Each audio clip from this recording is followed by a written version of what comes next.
리콜스토나 이렇게 마켓 같은 거 자그마한 마켓을 털다가 잡힌 강도들을 모아서 설문을 조사했습니다. 그 결과가 굉장히 흥미롭습니다.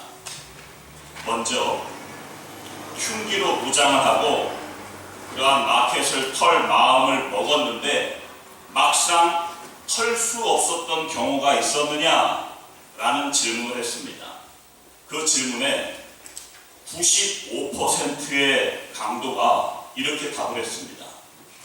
딱 들어갔는데 종업원이 눈을 맞추면서 환하게 미소를 짓고 인사할 때 도저히 양심상 그들을 위협할 수가 없었습니다. 한마디로 웃는 얼굴을 보고 강도짓할 의도가 사라졌다라고 하는 사실이죠. 웃는 얼굴에 침 못 뱉는다라는 그 속담. 근데 요즘은 다 5%는 뱉는 것 같아요. 반면 종업원에게 상해를 입히거나 심지어 살인까지 저지른 경우는 언제인가? 라고 하는 질문에 거의 대부분 강도들이 거의 유사한 대답을 했는데 바로 손님인 자신이 들어갔는데 아는 체 하지도 않고 웃지도 않을 때였다라고 그렇게 그랬다. 자기 자신이 무시를 당했다라고 그렇게 생각합니다. 좀 무리겠지만 우리 교회에 한번 적용을 해보면 어떨까 그렇게 제가 그 자료를 보고 생각을 했습니다. 많은 사람들이 어떠한 종교를 선택할까, 어떠한 교회를 다녀볼까, 비신자들이 가장 마음에 작용하는 그러한 요소가 바로 먼저 있었던 사람들의 미소가 아닌가, 웃음이 아닌가, 반가운 인사가 아닌가 라고 그렇게 생각을 해봅니다. 우리 기독교는요 마르지 않는 그러한 기쁨의 원천을 가지고 있습니다. 그것을 가리켜서 기쁜 소식, 굿뉴스, 복음이라고 하지요. 정말 복음은 우리의 입을 쫙 벌려서 웃게 해주는 복된 소식을 가리킵니다.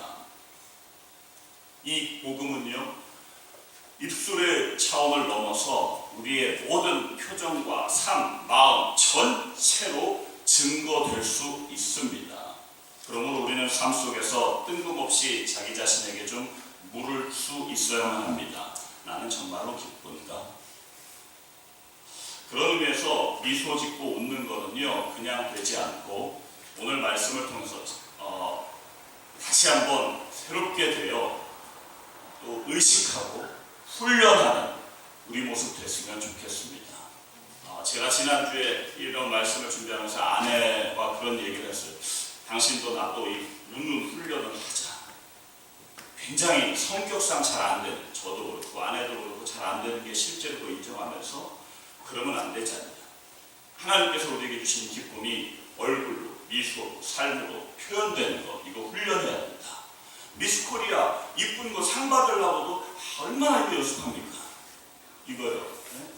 미스코리아도 어색한 웃음을 그렇게 훈련하고 연습한다면 우리 복음을 들은 성도들은 그냥 속에서 그냥 미소가 그냥 확 나오는 그러한 놀라운 은혜가 있었으면 좋겠습니다. 그런 의미에서 우리 같이 인사하시는데 자기가 지을 수 있는 가장 아름답고 사랑스럽고 큐트한 그러한 미소를 지으면서 주님의 이름으로 당신을 사랑합니다. 축복합니다. 한번 인사해 봅시다. 옆에 분들, 반대 분들, 가까이 있는 분들만 인사하세요. 주님의 이름으로 당신을 사랑합니다. 축복합니다. 어색한 미소라도 지으세요. 어색한 미소라도 지으면서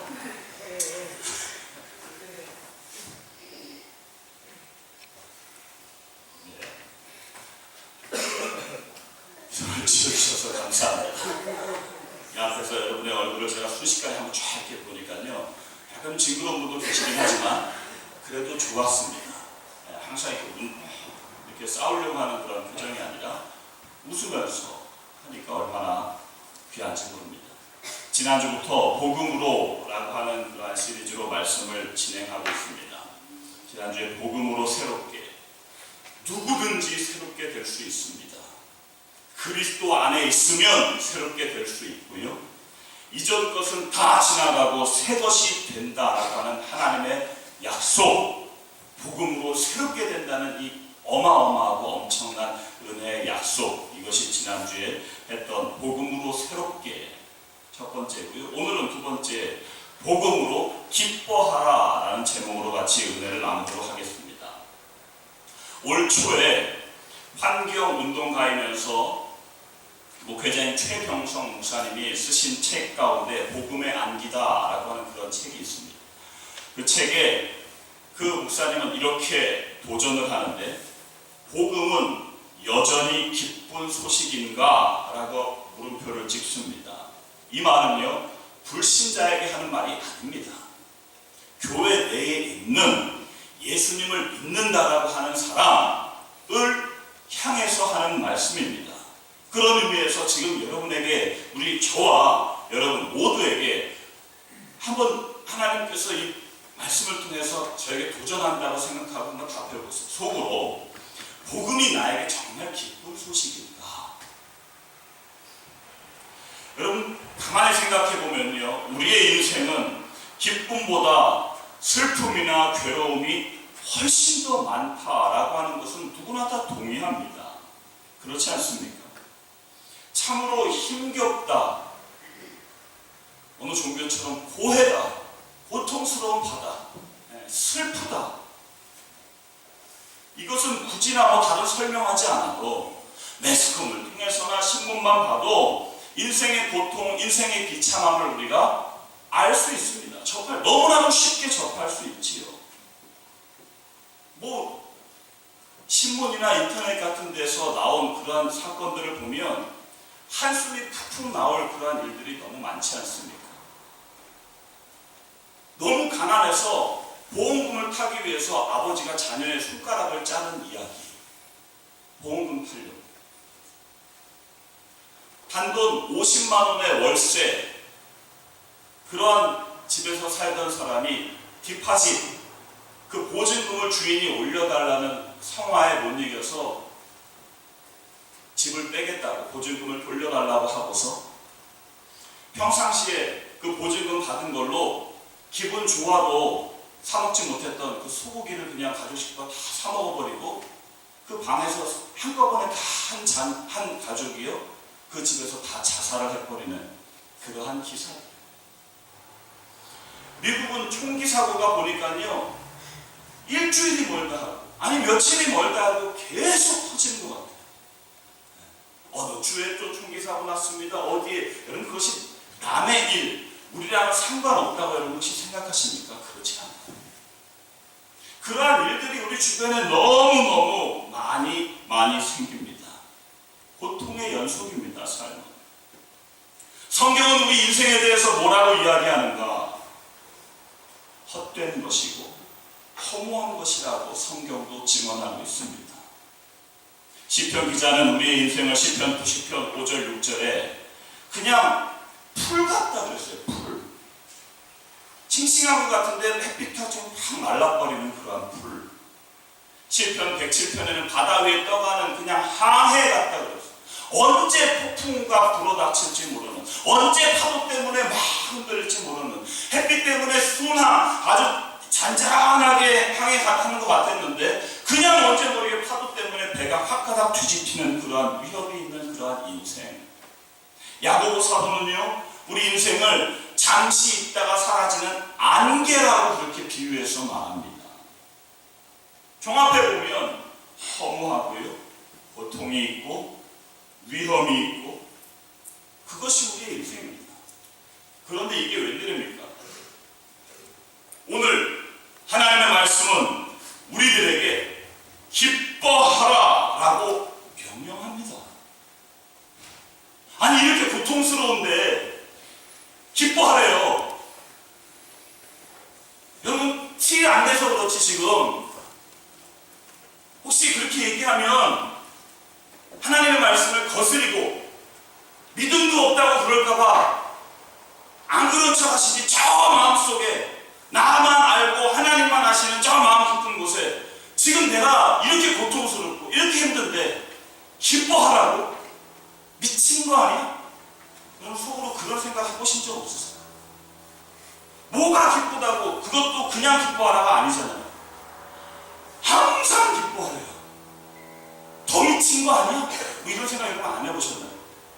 저는 해봤어요. 아니 어떻게 항상 기뻐하래요?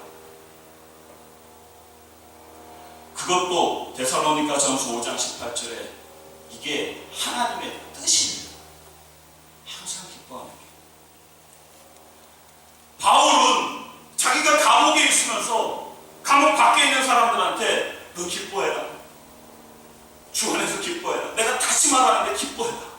자꾸 기뻐하래요. 그러면서 빌립보서 4장에 보면 4장밖에 안 되는데 기뻐하라는 말이 16번이나 나옵니다. 기뻐해라, 기뻐해라. 내가 다시 말하면 기뻐해라. 그래서 기쁨의 서신이라는 그러한 제목이 붙어 있습니다. 오늘 본문 말씀은 이렇게 고통과 좌절의 우리 인생에 소망이 되신 하나님께서 우리들에게 모든 기쁨, 올주의 모든 기쁨, 평강을 믿음 안에서 충만케 하신다는 약속의 말씀을 우리에게 선포하고 있습니다. 여러분 바울이 이렇게 이야기하는 것은요, 예수님께서 제자들에게 한 그 말과 동일합니다. 오늘 소망의 하나님이 이렇게 좌절과 절망과 삶이 고통스럽지만 기뻐하라고 말씀하시는 그 비밀, 그 이유를, 그 근거를 오늘 발견해서 그것을 내 것으로 받아서 혹시 기뻐할 것 삶에 없더라도 그리고 다른 기쁨에 빠져 있더라도 오늘 복음으로 기쁨이 회복되는 우리 선교 가족 다 되시기를 주님의 이름으로 축복합니다. 너무 중요한 거거든요. 두 가지로 정리하겠습니다. 정말 그 기쁨의 근원 두 가지. 첫 번째, 같이 따라하십니다. 구원의 기쁨. 믿음으로 복음으로 기뻐할 수 있는 그 첫 번째 나의 그 기쁨의 근거는 무엇이냐 하면 구원의 기쁨입니다. 여러분 예수님께서 비유로 말씀하신 것 가운데 누가복음 16장에 여러분 많이 들어서 익숙하신 부자와 거지 나사로에 대한 이야기를 아마 아실 겁니다. 부자는 이름이 나오지 않고요. 거지는 나사로 이렇게 이름이 등장해요. 여러분도 아시다시피 부자는 죽어서 지옥에 갔고 거지 나사로는 죽어서 천국에 갔다라고 예수님은 말씀하시고요. 그 사건을 비유를 쭉 말씀하시는 그 의도가 도대체 무엇입니까? 그걸 들으면서 많은 사람들이 나는 부자가 아니니까 지옥에는 안 가겠지? 하고 의심하는 사람도 왕왕 있습니다. 예수님의 의도와는 전혀 상관없는 그러한 생각으로 그 말씀을 듣고 그냥 말아버립니다. 그러면서 부자가 왜 지옥 갔는가라고 하는 이유를 찾으려고 하는데 여러분 성경에서 누가복음 16장에 가만 보시면 부자가 왜 지옥에 갔는가라고 하는 이유가 정확하게 나오지 않습니다. 혹시 그렇지 않습니까? 부자가 왜 지옥에 갔는가를 예수님은 정확하게 거기 기록하고 있지 않아요. 다만 회개라는 단어가 끝에 잠깐 나오긴 하지만 정확하게 예수님의 의도는 그것이 아니었습니다.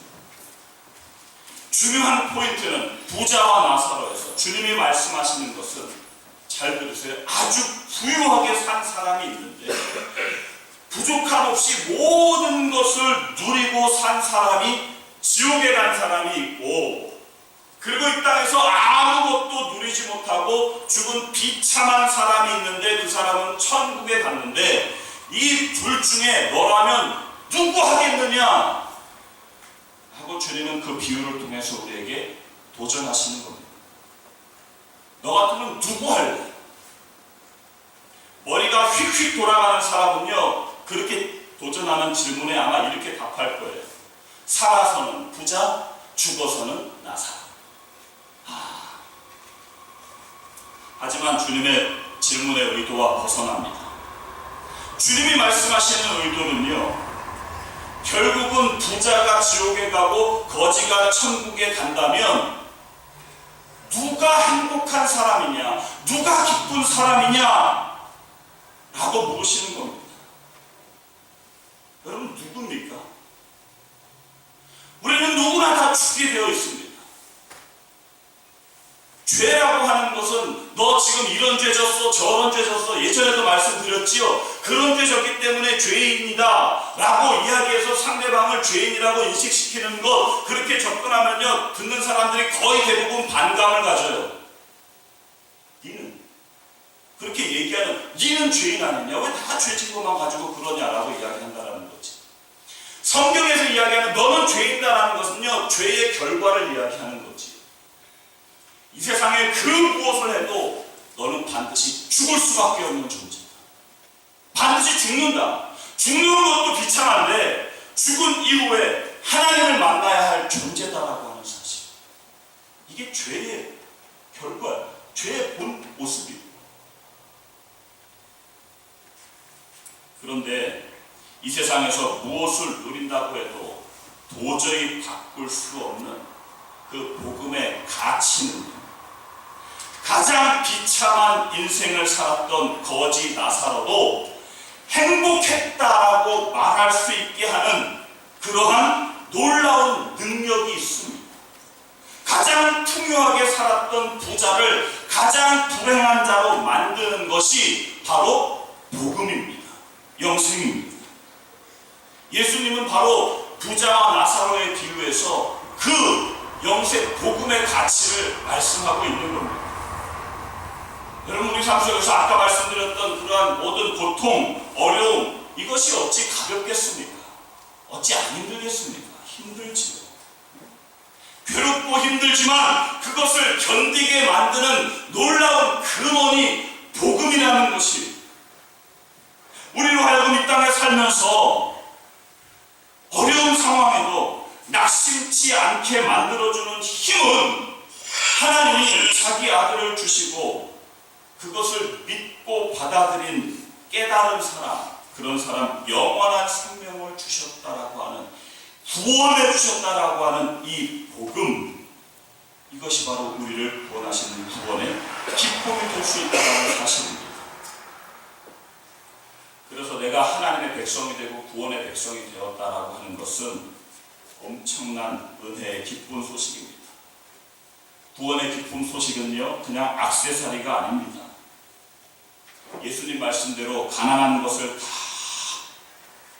나의 재산을 다 팔아 가난한 자에게 나눠주고 예수님이 나를 따르라 라고 하는 그러한 말씀은요, 너 제자가 되려면 그렇게 해라, 그러면 나 쫓을 수 있다라고 하는 율법적인 요구가 아니고 은혜의 초청입니다.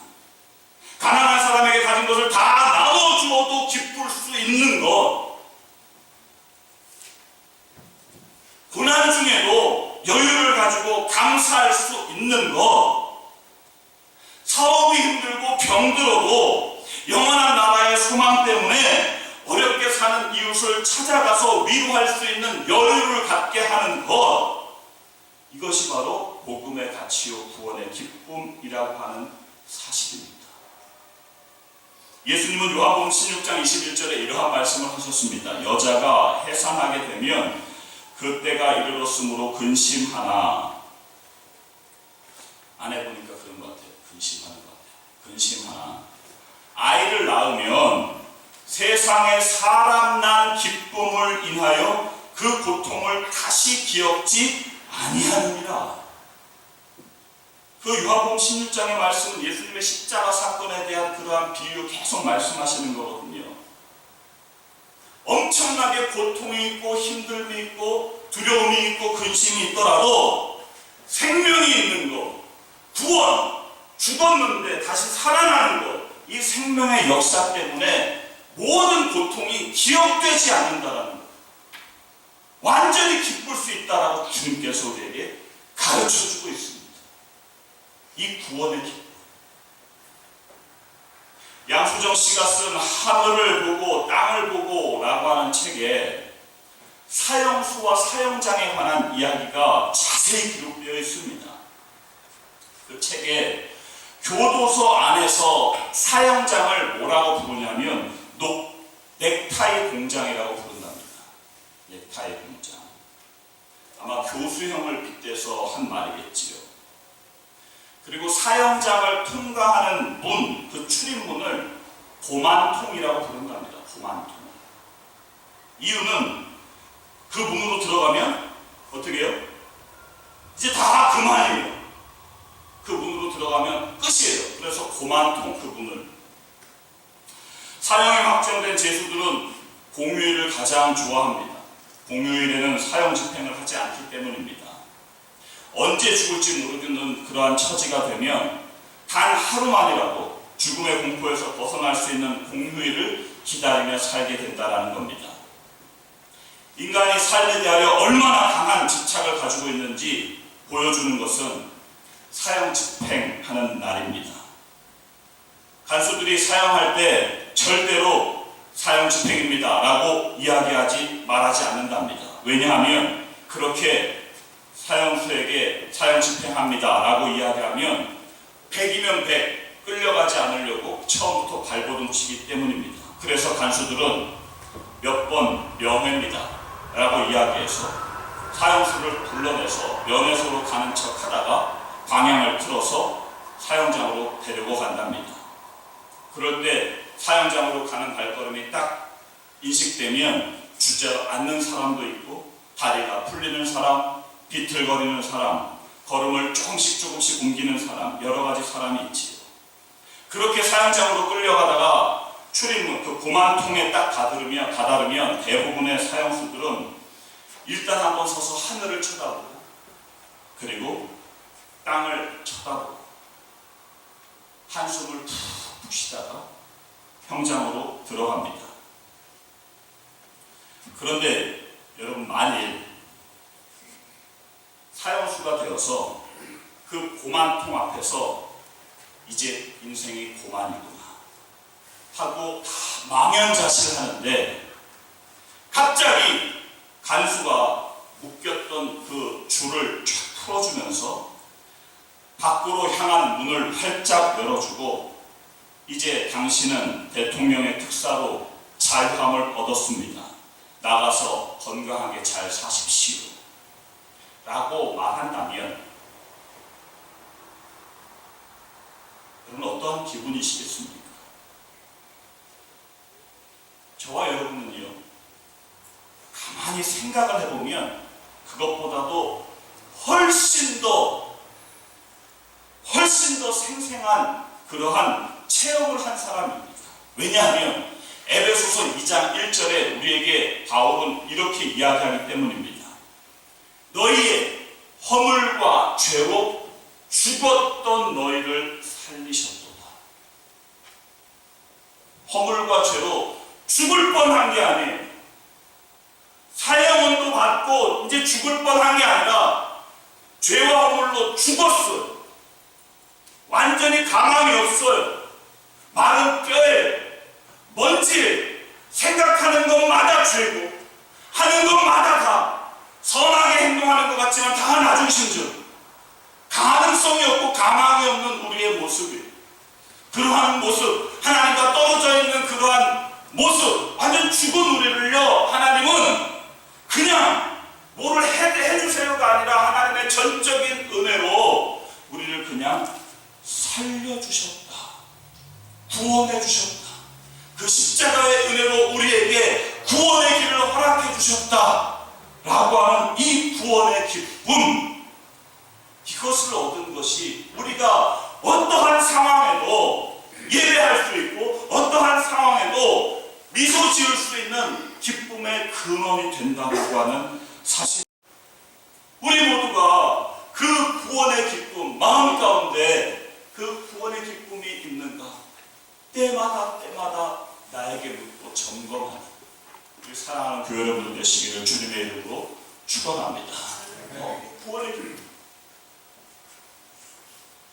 근데 오늘 두 번째 기쁨, 오늘 이것을 구원의 기쁨, 지난주와 좀 연관이 있는데 두 번째 이 기쁨, 이것을 오늘 좀 더 마음속에 새겼으면 좋겠습니다. 같이 한번 따라 하시겠습니다. 동행의 기쁨.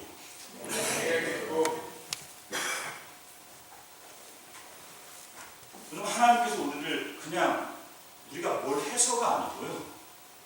하나님의 그냥 놀라운 은혜로 우리를 구원해 주셨어요. 구원의 길을 예수님이 그 죄값을 모든 걸 다 치르셔서 대신 죽으셔서 우리에게 구원의 길을 열어주셨어요. 그것도 너무 감격하고 감사한데 하나님은요 우리에게 말씀하세요. 소망의 하나님, 소망의 하나님. 이 땅이 자꾸 너무나도 힘들고 좌절이 있는데 우리의 늘 소망이 되세요. 그 소망이 된다는 말은 우리의 위로가 된다는 말씀입니다. 좌절 가운데 우리의 위로가 되시고 절망 가운데 우리의 힘이 되시는 그 하나님이 모든 기쁨을 우리에게 주신대요. 어떻게 주시느냐? 예수님 말씀을 보면 팔복 중에서 애통하는 자는 복이 있나니 저희가 위로를 받을 것이다. 위로를 받을 것이다. 위로라고 하는 단어는요 두 단어가 합해진 건데 함께라고 하는 단어와 그리고 부른다라고 하는 단어. 하나님께서 함께, 다시 말해서 옆에 부르는 게 위로예요. 나 애통을 하고 하나님 나는 소망이 없는 사람입니다 라고 했더니 구원해 주신 것도 감사한데 구원해 주신 다음에 주님께서 그 구원해 주신 사람을 옆에 불러서 함께 해주신다는 거예요. 그게 주님의 위로예요. 주님의 위로는 다른 것이 아니라 늘 주님과 함께 하는 겁니다. 계속 옆에 같이 동행하는 게 주님의 위로입니다. 여러분 얼마나 이것이 귀중하냐면요. 여러분 기쁨 중에서 아마 지금 속으로 이렇게 생각하시는 분들 분명히 계세요. 목사님, 저는 우리 가족에 병든 사람 이것만 싹 나면 정말 전 행복할 것 같고요. 목사님, 저는요 돈이요. 지금 있는 거에 많이 줄 욕심이 별로 없어요. 지금 있는 거에 한 100배만 있으면 좋겠어요. 뭐 이렇게 하시는 분 분명 계실 거예요. 그러면 저는 정말 기쁨이 충만할 것 같아요. 어떤 분은요, 목사님, 저는요, 요 문제만 다 해결되면요, 지금 요것 때문에 골치 아픈데, 요것만 딱 해결되면 기쁨이 흘러 넘칠 것 같아요. 라고 하는 분들이 마음속으로 그렇게 생각하시고, 다른 거, 구원의 길, 그건 알아요. 뭐 하나님과 동행하는 그거 알아요. 이렇게 하면서 속으로 요것만 하면 나 완전 기쁠 것 같아요 생각하시는 분들 계실 거예요. 그러나 여러분 속는 겁니다. 출애굽한 이스라엘 백성들에게 하나님께서 얼마나 많이 기적을 베풀어 주시고요 응답을 해주셨는데 그것 때문에 기쁜 그 기쁨은요 정말로 언발에 오줌 넣는 거예요. 병고침 받은 사람 얼마 안 있다가 건강하게 살다가 다 죽어요. 병고침이 우리의 기쁨이 아니고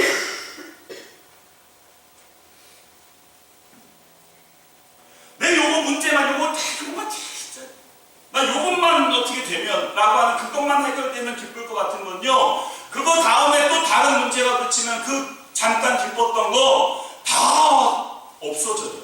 내일이 아닌 것 같아요. 자꾸 변하는 그러한 기쁨은 하나님께서 우리에게 요구하시는 게 아니에요. 이 땅에 살면서 병은요 걸릴 수도 있고 안 걸릴 수도 있고 날 수도 있고 안 날 수도 있지 않습니까? 여러분 이 땅에 살면서 저와 여러분은요 문제가 해결될 수도 있고 해결되지 않을 수도 있잖아요. 돈? 예수 믿는다고 다 부자 됩니까? 아니라니까요. 거지 나사로 있잖아요. 거지 나사로. 가난할 수도 있어요. 그런데 우리의 가치가 얼마나 하나님과 안 맞냐면요. 정말 100V, 220V 이상으로 안 맞냐면 아마 여기 저를 포함해서 우리 모두가 여기 메가, 슈퍼, 뭐 로또 이거 복권 누가 이렇게 딱 한 사람 당첨됐다 그러면 그 사람 당분간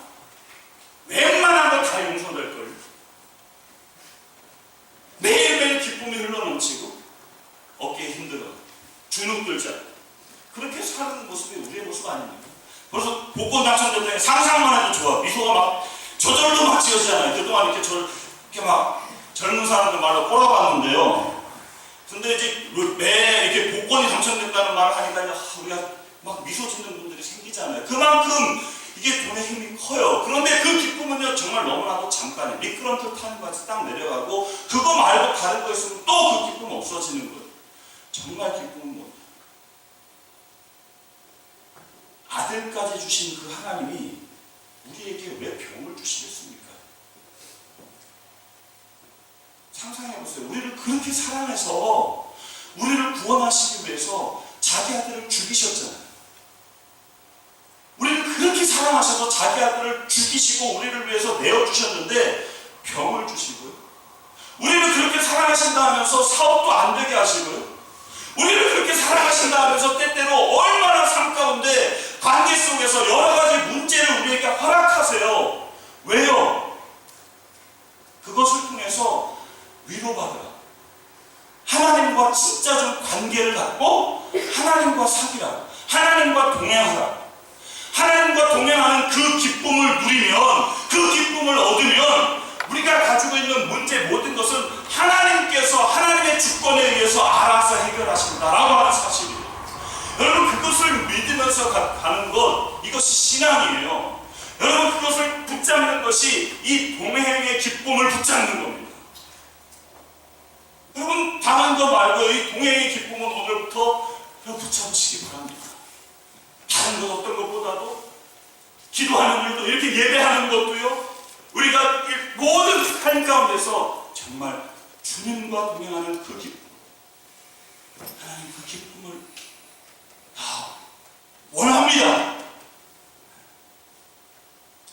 그 동행의 기쁨, 이거 얻으면 하나님 그거 다른 거 필요하지 않습니다. 그 동행의 기쁨만 있으면 다른 어떤 은혜 구하지 않습니다. 주님이 나의 천부가 되심을 정말 누가 알려줘서가 아니라 내가 체험해서, 내가 깨달아서 주님과 함께하는 이것이 가장 나에게 있어서 행복하고 기쁜 일이군요 라고 막 터져나올 수 있는 이 기쁨을 우리 모두가 누리게 되기를 주님의 이름으로 축복합니다. 이것이 가장, 이거 놓치면 이게 복음으로 기뻐하는 겁니다. 이 복음의 기쁨이 우리 사랑하는 선교 가족 모두에게 있게 되기를 주님의 이름으로 축복합니다. 말씀을 정리합니다. 예수님께서 그런 말씀을 하셨어요.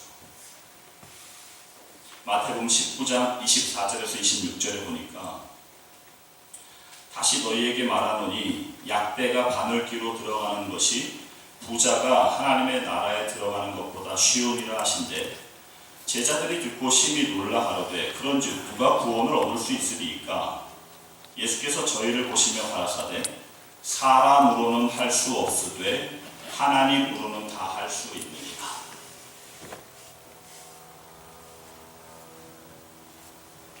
여기서 말하는 부자는 돈 많은 사람을 가리키는 것이 아니지만 우리의 삶 속에서 마음 가운데 내 힘으로 그 무엇으로도 구원해 하나님과 동행하며, 여러분 잘 보세요.